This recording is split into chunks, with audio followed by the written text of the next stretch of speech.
Hey there, Alex here. This is the new CCA NR8. It's kind of an interesting pair of IEMs because of its driver setup and its price point. Well, maybe until KZ releases their version of this. But for now, I think this is the cheapest pair of IEMs that utilizes a magnetostatic driver. I'm not very knowledgeable on driver technology and all that stuff, but they're said to have less distortion and better details. So let's dive right in and see if they're any good.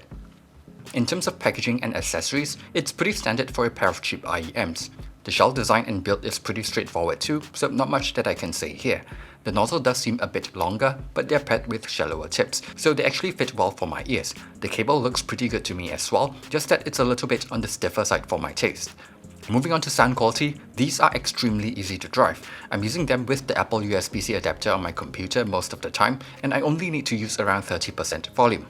The tuning is relatively balanced sounding to me with a bit more treble. Bass is slightly elevated and is just the right amount for my taste, so it's not really for bass heads, but it can still produce a nice thump when the track calls for it. It does bleed a bit into the lower mids, but it's still relatively tight and well controlled. Lower mids isn't the cleanest sounding and sounds slightly warm, but it's not too bad overall. They have a nice presence in the mix and are still enjoyable to listen to. The upper frequencies are a bit of a mixed bag for me. There is enough body here, but there is a bit of a dip at around 3 kHz, so any vocals or instruments in that region can sound a little less prominent. I would have preferred a bit more energy in this region, but of course your mileage may vary depending on your ears. The good thing is that it probably won't sound shouty to most people.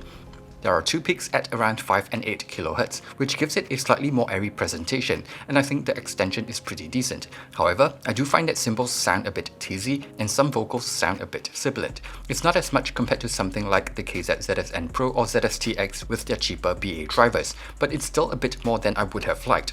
That said, it's not too bad if I don't push the volume up too much, and the treble does have a somewhat smooth quality to it and doesn't sound too peaky, so I still feel like it's a step up from the usual budget hybrid IEMs with a cheap BA driver.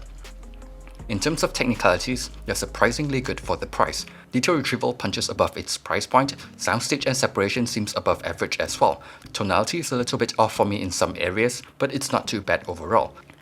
All in all, I think these are pretty decent value for money. I don't think they're giant killers or anything like that, but I do think that they punch above their price point, especially in terms of technicalities, so I hope we'll see more budget stuff with this driver setup in the future.